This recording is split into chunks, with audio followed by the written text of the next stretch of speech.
মধ্যরাতেই নতুন সম্পর্কের শিলমোহর দিলেন পিঙ্কি। প্রকাশ্যে আনলেন কি নিজের প্রেমিককে নিয়ে নতুন চর্চা শুরু। বিচ্ছেদের পর শ্রীময়ের সঙ্গে কাঞ্চনের সুখী সংসার এখন আলোচনায়। এবার কি নিজের জীবন সঙ্গী খুঁজে পেলেন পিঙ্কি?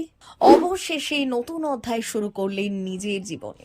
অভিনেত্রীর এই নতুন মনের মানুষটি আসলে কে? তারকাদের ব্যক্তিগত জীবন নিয়ে মানুষের আগ্রহ সব সময় বেশি, আর সেই কারণে ফের চর্চায় অভিনেত্রী পিঙ্কি বন্দ্যোপাধ্যায়। কাঞ্চন মল্লিকের সঙ্গে তার সম্পর্ক ভাঙনের পর থেকেই নানা আলোচনা ছিল, আর তারপর কাঞ্চনের সঙ্গে শ্রীময় চট্টরাজের বিয়ে সেই বিষয়কে আরো সামনে আনে। এর মাঝেই হঠাৎ এক রাতে পিঙ্কির ফেসবুক প্রোফাইল থেকে একটি পোস্ট ভাইরাল হয়, যেখানে দেখা যায় তিনি নাকি নতুন সম্পর্কে জড়িয়েছেন এবং আশিস ঘোষ নামে একজনকে ট্যাগও করা হয়েছে। এই পোস্ট ঘিরে নেটিজেনদের মধ্যে শুভেচ্ছার বন্যা বয়ে যায়। এর পরের দিন সকালে এই পোস্টটি মুছে ফেলা হয়, ফলে রহস্য আরও বাড়ে। এরপর পিঙ্কির ঘনিষ্ঠ মহল থেকে দাবি করা হয় তার অ্যাকাউন্ট হ্যাক করে এই ভুয়ো পোস্ট করা হয়েছে।